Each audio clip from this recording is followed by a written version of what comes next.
Hello everyone, welcome back to our channel happy with Mou Bishwa. চলে এসেছি আজকে একটা নতুন ব্লগ ভিডিও নিয়ে। তো আমি আর উনি সকাল সকাল সেজে গুজে চলে এসেছি দিদির ফ্ল্যাটে। যদিও বেরিয়েছিলাম সকালে, তবে আস্তে আস্তে দুপুর হয়ে গেছে। অ্যাকচুয়ালি বসিরহাট থেকে দমদমের ডিস্টেন্সটা তো অনেকটাই, তাই দেরি হয়ে গেছে আস্তে আস্তে। দিদির ফ্ল্যাটটা ছিল 3rd ফ্লোরে, আমরা চলে এসেছি 3rd ফ্লোরে। দিদি খুব ফুল পছন্দ করে, তাই জন্য দিদির জন্য কিছু ফুল নিয়ে আসা হয়েছে।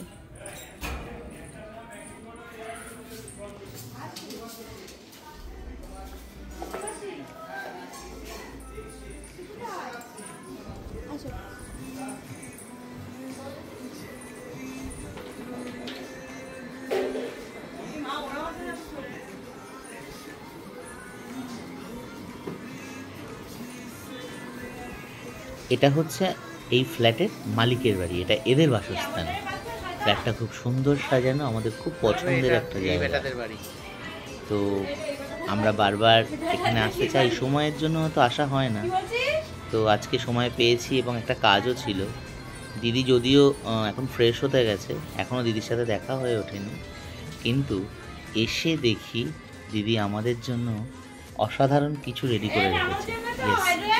হাইড্রেট রেডি করে রেখেছে। বাইরেটা খুব গরম ছিল এবং আমরা যেহেতু ট্রেনে গিয়েছিলাম, তো ঘাম এবং ট্রেনের জার্নি, সেক্ষেত্রে হাইড্রেট একটা বিশাল ভালো একটা এনার্জি ড্রিঙ্ক।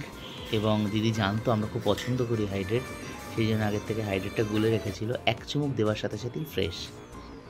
আমার ফ্রেশ হওয়া কমপ্লিট, এখন দিদি পুজো দেবে।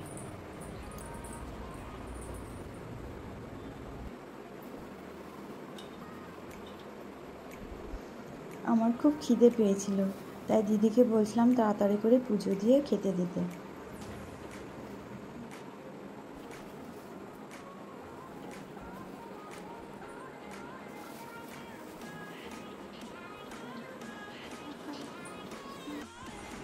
দিদির পুজো দেওয়া কমপ্লিট হয়ে গেছে, এবার আমাদের খেতে বসার পালা।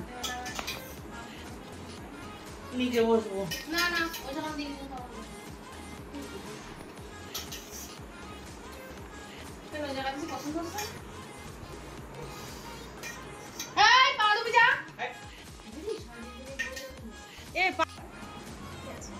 দুপুরে মেনু ছিল শাক ভাজা, ঝিঙে দিয়ে চিংড়ি মাছ দিয়ে কোন একটা রেসিপি, যদিও রেসিপিটার নাম জানি না, আর কাতলা মাছ দিয়ে পেঁপে দিয়ে আলু দিয়ে পাতলা ঝোল আর সঙ্গে লেবু।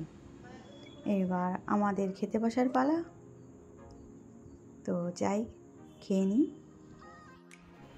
তো দুপুরে খাওয়া দাওয়ার পরে একটু ঘুমিয়ে পড়েছিলাম, ঘুম থেকে উঠে রেডি হয়ে গিয়েছি, একটু ঘুরতে বেরোবো তাই। দিদিও রেডি হয়ে গিয়েছে, রেডি হয়ে সন্ধে দিচ্ছে। সন্ধে দেওয়া হয়ে গেলে আমরা বেরিয়ে পড়ব।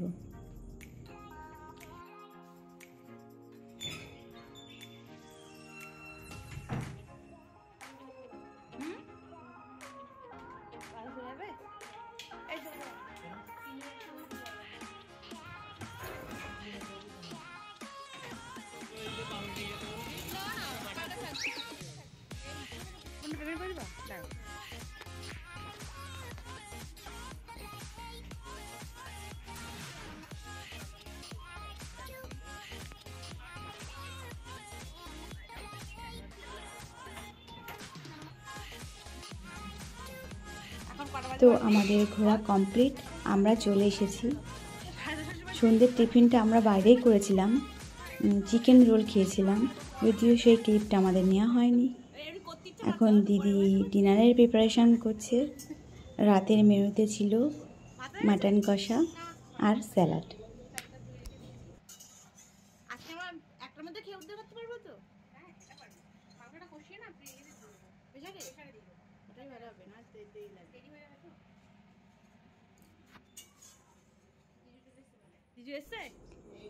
জিজু আসার টাইম হয়ে গিয়েছে, ওই জন্য বারবার দেখছিলাম জিজু আসছে কিনা।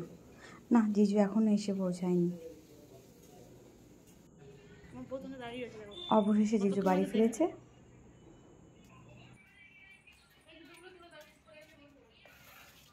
ফটো তুলতে হবে না, কুত্তা হবে না, আমাদের জুতোর কে আনে কুত্তা? আসে তাই পোষা কুত্তা? তোমার কি পোষা কুত্তা এগুলো? চাবি এই যে।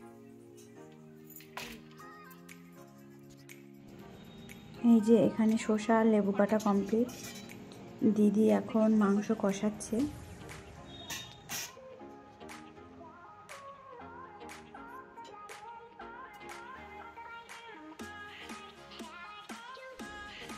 এখন বাজে 11:15। দিদি রান্না করতে করতে মিনিমাম 12টা বেজে যাবে, যেহেতু খাসির মাংস একটু সময় তো লাগবেই। অবশেষে দিদির রান্না কমপ্লিট। রান্নাটা যেমন দেখতেও সুন্দর হয়েছে, খেতেও তেমন সুন্দর হয়েছে। তো আমাদের খেয়ে উঠতে উঠতে 12:30 বেজে গিয়েছিল, তারপর আমরা ঘুমিয়ে পড়েছিলাম। তো সকলকে বাই বাই বলার আগে দিদির ফ্ল্যাটের সবচেয়ে সুন্দর জায়গাটি আপনাদেরকে পরিদর্শন করাতে চাই। দিদির ফ্ল্যাটের এই জায়গাটি আমার তো খুব ভালো লাগে, আশা করছি আপনাদেরও খুব ভালো লাগবে।